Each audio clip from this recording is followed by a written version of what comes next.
오늘은 올바른 성경관 가운데서 우리 성경과 신앙생활에 관해서 간단하게 말씀을 드리는데, 이 성경은 영감된 책입니다. 성령에 의해서 영감된 책이기 때문에 하나의 오류도 없다, 틀림이 없다, 이렇게 말할 수가 있습니다. 그리고 성경만으로 우리는 신앙생활을 하는데 충분하다라고 볼 수가 있습니다. 우리 인간들의 어떤 뜻이라든지 의지라든지 계획이라든지 지혜라든지 이런 것을 전혀 덧붙이거나 뺄 필요가 없다, 가감할 수 없다, 가감할 필요가 없다. 유일한 신앙생활의 기준이 하나님의 말씀인 성경이다, 이렇게 볼 수가 있습니다. 그리고 성경만이 최종적인 권위를 가진다는 것을 알아야 합니다. 어떤 종교회의를 거쳐가지고 아무리 많은 사람들이 결정을 했다 할지라도 종교적인 회의를 거쳐서 결정한 것이 결코 성경의 권위를 넘어설 수가 없다라는 것입니다. 옛날에 그런 사실이 있었다고 합니다. 종교회의를 거쳐가지고 자기들이 결정한 것이, 이제 우리 교회에는 11조가 너무 많이 들어오고 돈이 남아도니까 당분간은 11조를 안 했으면 좋겠다, 할 필요가 없다, 이렇게 결정을 했다고 하는데, 그것은 엄연히 하나님의 말씀을 위반하는 그런 결정입니다. 그런 종교회의를 통한 결정이 그렇게 났다 할지라도 그것은 결코 받아들일 수가 없는 사항이라고 보는 것입니다. 성경만이 어떤 일에 있어서도 최종적인 권위를 가진다라는 것을 기억을 해야 합니다. 유럽에서는 지금 동성애가 합법적인 것이다, 그리고 동성애는 그 사람의 인격 또는 사람의 권위를, 사람의 어떤 신분에 있어서 다른 사람들과 동등성을 유지해야 되기 때문에 동성애는 인격적인 면에 있어서 인정을 해야 된다, 이렇게 생각을 해서 유럽에서 많은 나라에서 동성애를 합법화시켰습니다. 그런 예수를 잘 믿는, 역사적으로 전통이 있는 그런 나라들도 동성애가 합법하다라고 해가지고 법으로 통과를 시켰는데, 이건 역시 안 되는 일이다라는 것입니다. 동성애는 성경에서 분명하게 거부하고 있기 때문에 종교적인 회의나 아니면 나라에서 결정을 했다 할지라도 절대로 그런 것은 옳지 않은 결정이고 판단이다라고 말할 수가 있는 것입니다. 어떤 것이라 할지라도 성경의 권위를 넘어서거나 위반할 수가 없다라고 말할 수 있는 것입니다. 더 나아가서 성경에는 영적인 것과 육적인 것, 그리고 개인적인 것과 공적인 것, 이 모든 것들을 다 말씀하고 있기 때문에 이런 것에 관한 모든 은혜와 사랑과 복을 우리는 그리스도 안에서 다 받아 누릴 수가 있게 되는 것입니다. 다시 말해서 성경에서 영적인 은혜만 받을 수 있는 게 아니라는 겁니다. 성경을 통해서 육적인 은혜, 육적인 사랑도 받을 수가 있는 것이고, 개인적인 것뿐만 아니라 공적인 은혜와 사랑과 복을 받을 수 있다, 이렇게 말할 수 있습니다. 성경에 관한 기록이 사도행전 17장의 말씀이 있는데, 이거는 조금 있다가 다시 우리가 살펴보도록 하고, 그러면 오늘 우리가 성경을 어떻게 대하여야 하겠는가? 크게 5가지로 말씀을 드리면, 먼저는 성경을 읽어야 합니다. 어떻게 읽어야 되느냐 하면은 말씀을 경외하는 마음으로, 그리고 존중하고 순종하는 그런 마음으로 하나님의 말씀을 읽어야 한다. 최종적인 것은 순종입니다. 최종적인 것은 하나님의 말씀 그대로를 지키는 겁니다. 그렇기 때문에 읽는 것 자체가 하나님 앞에서 복이 되지만은 읽는 것으로 끝나는 것이 아니라 최종적인 것은 읽은 그 말씀대로 지키기 위함이기 때문에 오늘 우리는 존중하고 경외하고 순종하는 마음으로 하나님의 말씀을 읽어야 하겠다라는 것입니다. 기도하는 마음으로 읽어야 됩니다. 왜냐하면은 아무리 세상적인 지식을 가지고 있는 사람이라 할지라도, 세상에서 석박사 학위를 가진 사람이라 할지라도 자기가 가지고 있는 그 지식이나 지혜나 이런 것을 가지고 하나님의 말씀은 깨달을 수가 없기 때문입니다. 그렇기 때문에 성경을 읽을 때는 반드시 깨달음을 위해서, 은혜 받기 위해서 기도하고 기도함으로 성경을 읽어야 한다라고 말할 수 있는 것입니다. 그리고 규칙적으로 읽어야 됩니다. 밥을 편식하는 사람, 과식하는 사람은 병이 나게 되겠습니다. 그리고 건강에 유익하지 못합니다. 그래서 건강에 유익하려면 항상 밥이라는 것은 규칙적으로 먹어야 한다 하는 것을 우리가 잘 알고 있습니다.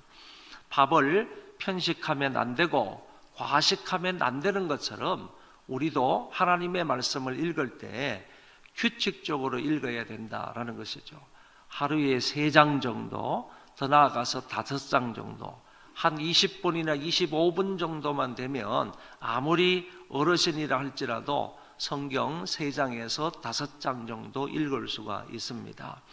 올해 성경 읽기표를 또 나누어 드렸으니까 그 성경 읽기표대로 여러분들이 성경을 열심히 읽으시면 되겠습니다. 그리고 올해의 달력에도 분명하게 매일 성경을 읽어야 할 범위를 기록해 두었습니다. 그 범위를 따라서 여러분들이 읽으시고 성경 읽기표에 잘 체크를 해서 그것을 연말에 내주셔야 되는 겁니다. 이번에 보니까 성경 읽기표를 언제까지 내주세요 이렇게 얘기를 했고, 그것을 낸 사람 가운데에서 전부 다 검사를 해서 1독 이상 한 사람에게 성경 읽기 상을 드렸는데 시간이 없어가지고 여기에 상을 잔뜩 갖다 놓고 그 성경 읽기표를 내고 1독 이상 하신 분들은 여기 있는 선물을 가져가시기 바랍니다. 그러니까 나중에는 가져갈 사람은 많고 이 선물은 동이 나버렸어요. 자기가 성경 읽기표를 내지도 않은 사람이 가가지고 나도 성경 한독 했다 그러면서 다 선물을 가져가 버린 거예요. 선물이 모자라요 지금.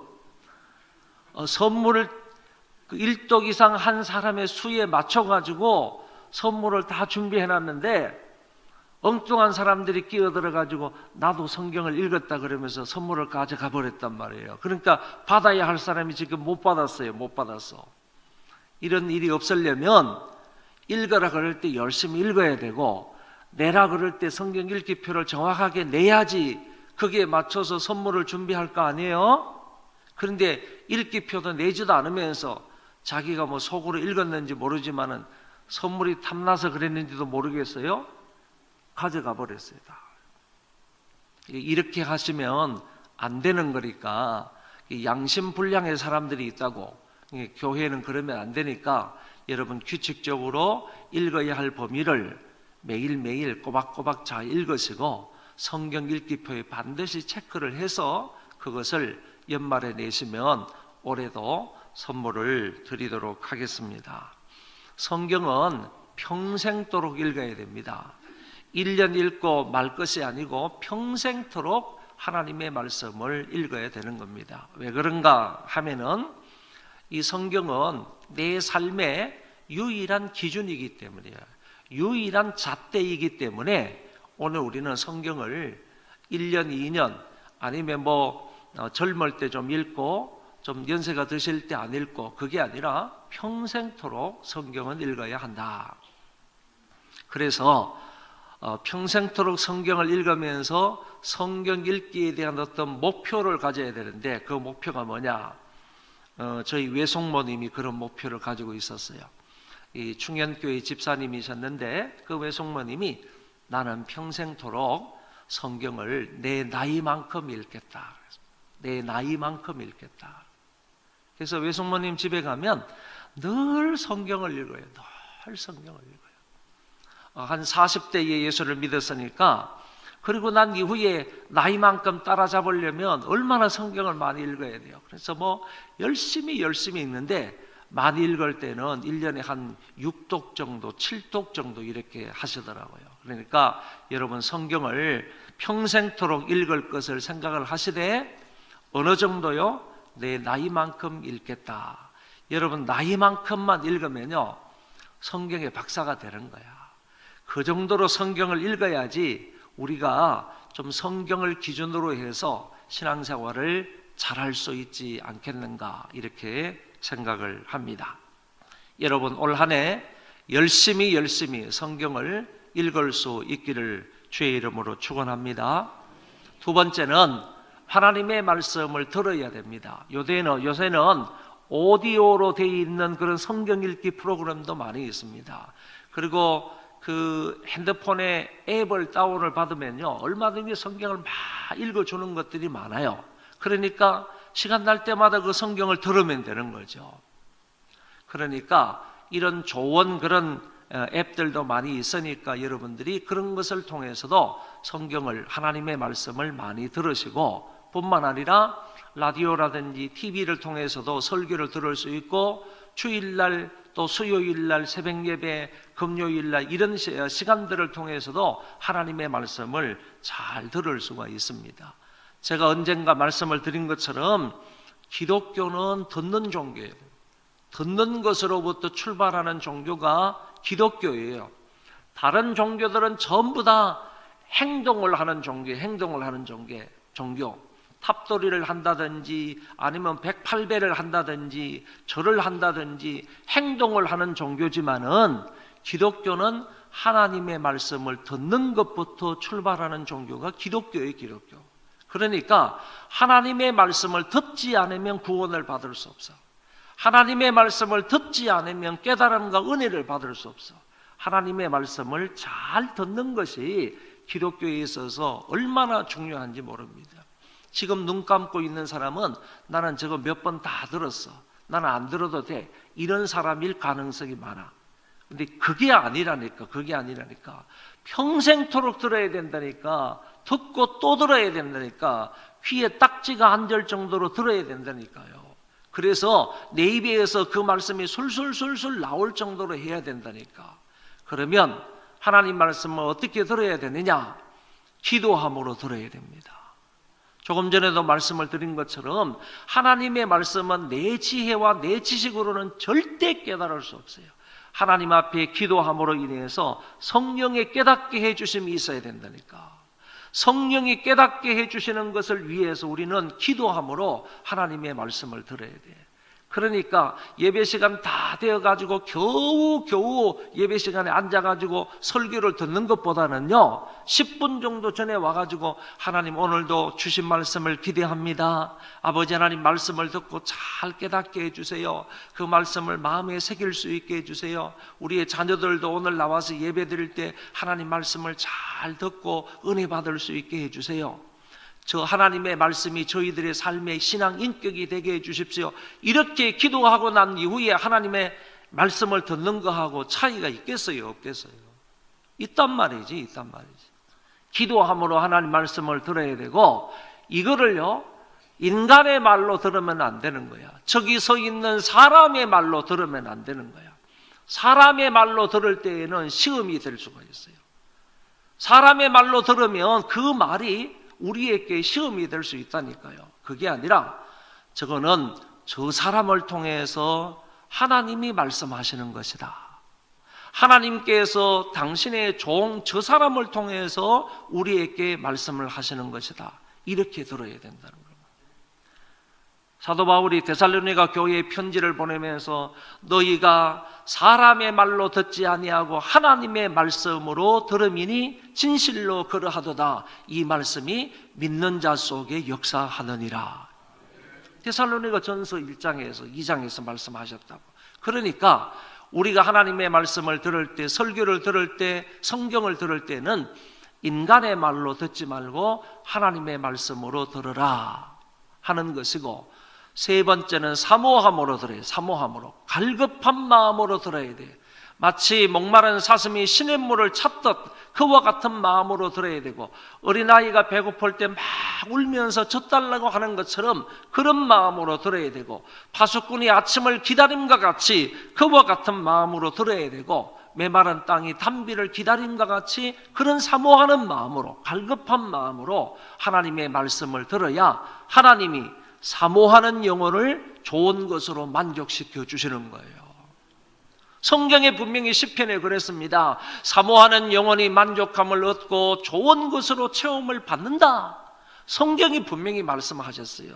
사모하는 사람, 앙망하는 사람이 하나님으로부터 새 힘을 얻어서 독수리가 날개침같이 올라간다 그랬잖아요. 그러니까 사모하는 마음으로 하나님의 말씀을 들으면 그런 사람은 은혜를 받는다고, 하나님께서 반드시 그런 사람에게 은혜와 깨달음을 주신단 말이지. 그런 은혜가 있기를 바랍니다. 마지막으로 나에게 주시는 말씀으로 아멘으로 받기를 바랍니다. 누구를 향한 말씀이 아니고 나를 향한 말씀이에요. 나에게 주시는 말씀이에요. 누구 생각할 필요 없어요. 야, 저거 누구 들어야 되는데, 저 집사, 저 장로님 들어야 되는데, 이거 얘기할 필요 없어요. 나에게 하시는 말씀이라고. 나에게 하시는 말씀이기 때문에 하나님의 말씀은 언제든지 아멘하여 하나님 앞에 영광을 돌리라 그랬으므로, 오늘 저와 여러분은 나에게 주시는 말씀으로 받으시고 들을 때마다 아멘, 아멘으로 받을 수 있기를 바랍니다. 그래서 성경을 들을 때는 이런 마음과 이런 태도로 우리가 하나님의 말씀을 들어야 된다 하는 것을 말씀드리고, 세 번째, 지속적으로 성경을 공부해야 된다라는 겁니다. 우리가 아까 건너뛰었던 사도행전 17장의 말씀을 보면 베레아에 있는 사람들은 데살로니가에 있는 사람들보다 더 너그러워서, 옛날에는 신사적이어서 그랬죠. 너그러워서. 여러분, 너그러운 마음이 신사적인 거예요. 신사적이라는 말은 너그러운 마음을 가진 자를 신사적이다 그렇게 말하는 거예요. 너그러워서 간절한 마음으로 말씀을 받고, 이것이 그러한가 하여 날마다 성경을 상고함으로, 이 베레아 사람들은요 간절한 마음으로 하나님의 말씀을 받았대요. 우리 소망교회 성도들도, 우리도 그렇게 되어지기를 바랍니다. 간절한 마음으로 하나님의 말씀을 받아야 돼. 정말로 입맛을 다시면서 하나님의 말씀을 들어야 된다니까. 그냥 귀를 쫑긋 세우고요, 눈을 부릅뜨고 주의 집중해서 하나님의 말씀을 들어야 된다니까. 베레아 교인들처럼 그렇게 말씀을 받고, 그리고 난 이후에 그것으로 끝낸 게 아니라 날마다 이 성경이 그러한가 하여 성경을 상고했다. 상고하다라는 말은 영어 성경에 to study라고 이렇게 되어 있기 때문에 공부했다 그런 말이에요. 공부했다. 날마다 성경 공부했대요. 여러분, 우리 교회도 날마다 성경 공부하는 데는 아니잖아요. 그런데 이 베레아 교인들은 날마다 성경을 공부했다 이렇게 말씀을 하고 있습니다. 제가 베레아 지역에 가니까요, 아주 너무 멋진 그런 모자이크로 되어 있는 그런 큰 그 그림이 하나 있더라고요. 그 그림이 뭐냐 하면은 사도 바울이 2차 전도 여행 때 이 베레아를 지나가면서 많은 베레아 성도들에게 하나님의 말씀을 가르쳐 주는 것, 그 모습, 그리고 그 밑에는 사람들이 앉아서 하나님의 말씀을 열심히 공부하고 말씀을 듣고 있는 그런 장면들을 모자이크로 만들어 가지고 이렇게 크게, 이거 모니터보다도 한 두서너 배 정도 더 크게 그림을 쫙 모자이크로 이렇게 만들어 놨더라고요. 굉장히 감동스러웠어요. 바울이 앞에서 하나님의 말씀을 가르쳐 주는데 베레아 성도들이 거기 앉아가지고 하나님의 말씀을 공부하는 거야.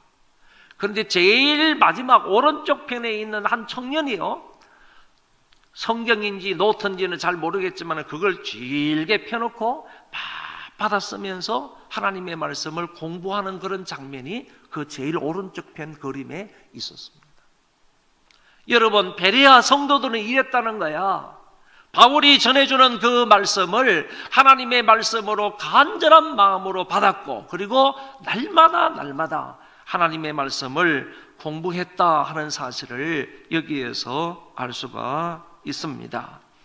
여러분, 지난번에 크로스웨이 우리가 작년에 1년 과정으로 한 15명이 신청을 해서 15명 전원이 다 1년 동안 성경 공부로 수료를 했다. 그래서 우리가 수료식을 했지 않습니까?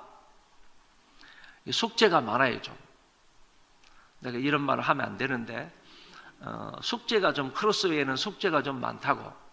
그래서 참 이렇게 진행되는 과정에 따라서 따라오기가 쉽지 않은 과정이에요. 맨날 그냥 숙제가 있으니까 적어도 한 일주일 동안 숙제를 모으면 이 A4 용지가 몇 장 정도 된단 말이지. 그걸 다 숙제를 해가지고 화요일 날 오전에 와서 10시부터 시작해서 오후 2시까지 4시간 공부한단 말이에요. 그러니까 숙제가 많고 외울 것도 많다고요. 어떤 집사님이 아이가 2명인데 아이를 이제 재워놓고 밤새도록 숙제를 하는 거예요. 밤새도록 숙제하니까 새벽에 남편이 깨가지고 당신 뭐 하냐고. 나 크로스웨이 숙제한다고. 그러니까 당신 신학교 가야 되겠다. 그랬더니 당신 신학교 가야 되겠다. 그처럼 성경을 열심히 공부하면 당신은 이제 신학교 가야 되겠다. 그렇게까지 얘기를 했다는 사람이 있음을 들었습니다. 여러분, 우리 교회도 베레아 교인들처럼 하나님의 말씀을 열심히 공부할 수 있기를 바랍니다. 새가족반에 들어와서도 공부해야 되고요. 그리고 양육반에 들어와서도 공부해야 되고, 제자훈련반과 기도학교 훈련반이나 그리고 크로스웨이 책별 공부 와가지고 열심히 공부해야 됩니다. 여러분, 우리가 평생토록 이 성경을 가지고 신앙생활을 할 건데 우리가 이것을 전혀 배우지 않고 어떻게 이것을 기준으로 삶을 살아간다고 할 수 있겠어요? 이것을 공부하지 않고 어떻게 평생토록 성경 기준에 대해서 신앙생활을 한다고 할 수 있겠냐고. 그러니까 하나님의 말씀을 교만하지 말고요, 자꾸 배워야 돼요. 자꾸 들어야 돼요. 그 다음에 4번째입니다. 암송하고 묵상해야 한다라고 했습니다. 암송과 묵상을 한꺼번에 좀 말씀을 드리겠습니다. 왜 우리가 성경을 암송해야 되느냐? 시편 119편에 말씀하시기를 내가 주께 범죄하지 아니하려 주의 말씀을 내 마음에 두었나이다. 하나님의 말씀을 내 마음에 두려면 암송해야 되거든요. 하나님의 말씀을 암송해야만 그 말씀이 내 안에 있는 거예요. 내 마음에 있는 거예요. 근데 왜 내가 하나님의 말씀을 내 마음에 두어야 되느냐? 시편 기자는 분명하게 말씀하고 있기를 하나님의 말씀이 내 안에 있어야만 죄가 들어올 때 그 죄를 물리칠 수가 있는 거예요. 시험이 들어올 때 그 하나님의 말씀으로 그 시험을 물리치고 승리하고 이길 수가 있다는 말이에요. 죄를 범하지 않기 위해서 하나님의 말씀을 내 마음에 둔다 그랬습니다. 하나님의 말씀이 내 안에 있어야만 그 말씀을 근거로 해서 죄와 사단을 물리칠 수가 있는 거예요. 시험을 물리칠 수 있는 거예요. 예수님이 하나님의 말씀으로 사탄의 유혹을 물리치신 것처럼 하나님의 말씀이 내 안에 있어야 하나님의 말씀으로 사탄과 죄를 물리칠 수가 있기 때문에 시편 기자는 말하는 거예요. 주께 범죄하지 아니하리 하여 주의 말씀을 내 마음에 두었나이다. 그래야만 하나님의 말씀과 동행할 수 있기 때문에 우리는 말씀을 암송해야 된다. 내비게이터 선교회라는 데가 있어요. 우리나라에도 있는데 전 세계적으로 굉장히 많은 선교단체가 바로 내비게이터 선교단체입니다. 이 내비게이터 선교단체는요, 창립을 한 사람이, 세운 사람인 도선 트로트맨이라는 사람인데 이 사람이 예수를 믿었어요. 이 사람이 트럭 기사거든요. 대형 트럭의 기사인데 이 사람이 예수를 믿고 난 이후에 트럭을 타고 다니면서도 잠깐 하나님의 말씀을 읽고 그 하나님의 말씀을 읽은 것을 암송하기 시작을 한 거예요. 그래서 이 사람은 트럭 기사임에도 불구하고요, 시간만 나면 하나님의 말씀을 읽고 하나님의 말씀을 암송한 거야. 그래서 멋지게 신앙생활을 해가는 사람인데 예수를 믿고 난 이후에 3년 동안에요, 1000구절의 성경 구절을 외운 거예요. 3년 동안에 1000구절을 외우기 쉽지 않습니다. 3년 동안에 1000구절이기 때문에 거의 하루에 한 구절씩은 성경을 외웠다, 이렇게 볼 수가 있는 거예요. 대단한 겁니다. 이거는 대단한 거예요. 제가 내비게이터 선교회에서 옛날에 훈련을 좀 받을 때요, 1년 동안 훈련을 받는데 1년 동안 외워야 할 성경 구절이 69절이에요. 69절 외우는데도 참 힘들었어요. 여러분, 매주마다 한 구절씩 외우는 거야. 쉬울 것 같죠? 어떻게 거기에서 훈련을 시키는가 하면은, 이번 주에 한 구절 외웠습니다. 다음 주에 가면 다음 주에 외울 구절이 있습니다. 그러면 그 성경 구절만 외우면 끝나는 것이 아니라 지난주 외웠던 것을 외우고 이어서 이 성경 구절을 외워야 됩니다. 한 30주 정도 지나고 나니까 30개의 성경 구절을 외워야 되잖아요. 그 주간에 주어진 성경 구절을 외우는 것은 쉬워. 그런데 지금까지 외웠던, 처음부터 시작해서 지금까지 30개의 구절을 순서가 틀리지 않고 그대로 외워야 됩니다. 이게 어렵더라고요. 이게 어렵더라고요. 여러분, 이렇게 해서 1년 동안 성경 구절을 외운 것이 그 선교단체에서 69절의 성경 구절을 외웠는데, 외워야만 수료를 할 수 있으니까 외웠는데, 이 도선 트로트맨은 그런 것이 아니라 3년 동안 1000구절의 성경 구절을 외웠다, 이렇게 말해주고 있습니다. 여러분, 우리나라에 요한 선교회라고 있는데, 이 요한 선교회를 창설한 사람이 이요한이라는 사람이에요. 이 사람은 술주정뱅이에요. 그런데 예수를 믿었어요.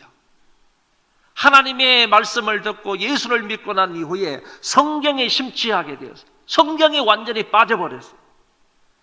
이 사람이 성경을 읽기 시작을 하고 성경을 암송하기 시작하는데요, 이 사람은 어느 정도인가 하면 1년에 성경 구절을 3000구절을 외웁니다. 이 사람이 직접 얘기하는 것을 제가 들었어요.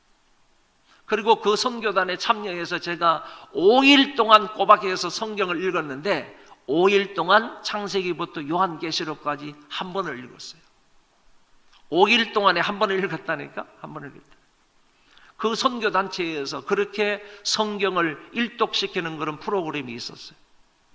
그 요한 선교단의 이요한이라는 사람은 술주정뱅이였는데 1년 동안 이렇게 하나님의 말씀에 심취해서 그 술주정뱅이가 예수 믿은 지 1년밖에 안 된 사람이고 성경을 읽은 지 1년밖에 안 된 사람인데 3000구절의 성경 구절을 외우고요, 뿐만 아니라 이 사람은 그 술주정뱅이, 술에서 완전히 그냥 해방이 되었어요. 자유를 얻었어요. 그런 사람의 직접적인 간증을 저희들이 들을 수가 있었습니다. 여러분, 하나님 말씀을 묵상하고 하나님의 말씀을 이렇게 암송하는 데에는요, 그 말씀을 통한 대단한 그 능력이 나타나는 것을 우리는 볼 수가 있는 것입니다. 이 사람들처럼 저와 여러분도 하나님의 말씀을 조금씩이라도 암송하는 것이 필요하다고 봅니다. 그리고 묵상에 대해서 말씀을 드리면, 묵상이라는 말은 이 두 단어가 합해진 그런 말이다, 이렇게 생각할 수 있습니다.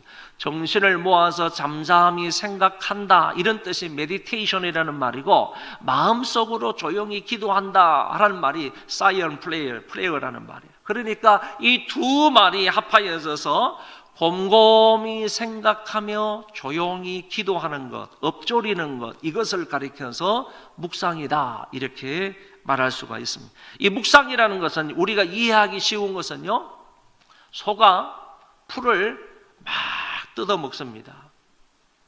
풀을 다 뜯어먹고 나서 편안히 앉아가지고 그 다음에는 뭐 합니까? 풀 먹은 것을 다시 끄집어내서 자기 위에서 다시 끄집어내서요, 그거를 잘게 씹는 겁니다. 잘게 씹는 거요.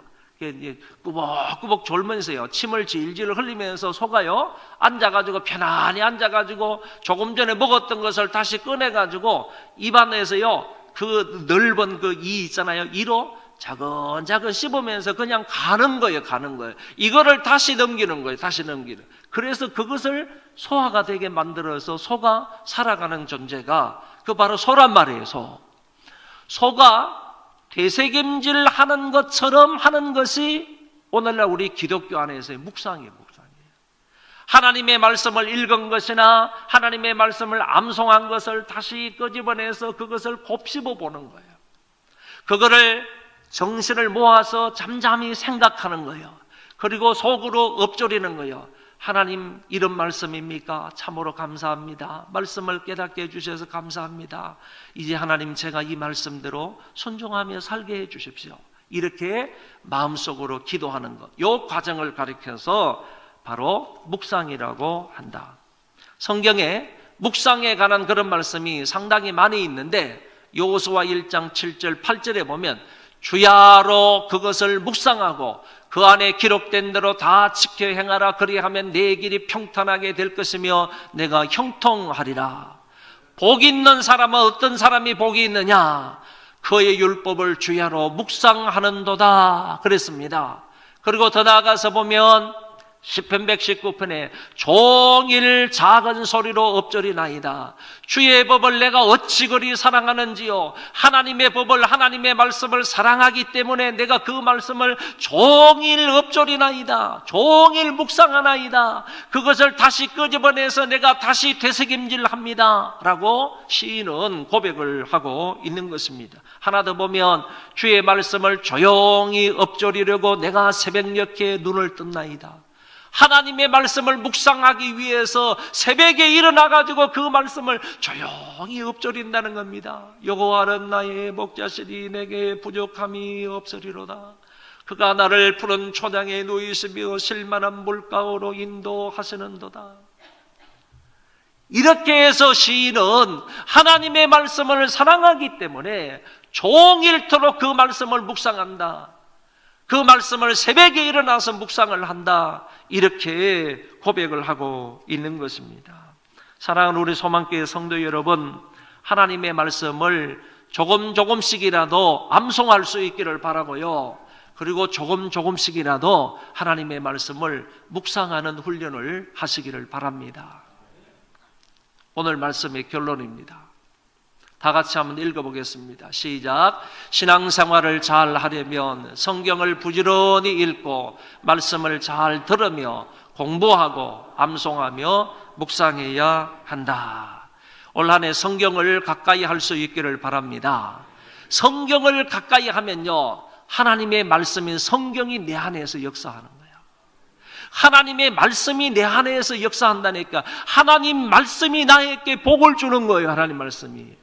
오늘 성경의 요한계시록 1장 3절에 뭐라 그랬습니까? 이 예언의 말씀을 읽는 자가 복이 있다. 듣는 자가 복이 있다. 그 가운데 지키는 자들, 그 가운데 기록된 것을 지키는 자들이 복이 있나니 때가 가까움이라 그랬잖아요. 하나님의 말씀을 읽는 자가 복이 있어요. 듣는 자가 복이 있어요. 그 말씀을 지키는 자가 복이 있다 그랬잖아요. 성경을 떠나서 복받을 사람이 어디 있어요? 성경 안에는 아까 말씀을 드린 것처럼 영적인 복이나 육적인 복이나 이 안에 다 있다니까요. 하나님께서 의로우신 빛이신 그분께서요, 빛 대신 하나님께서요, 예수 그리스도 안에서 우리에게 온갖 좋은 선물들을 다 주셨다고 말씀을 하고 있어요.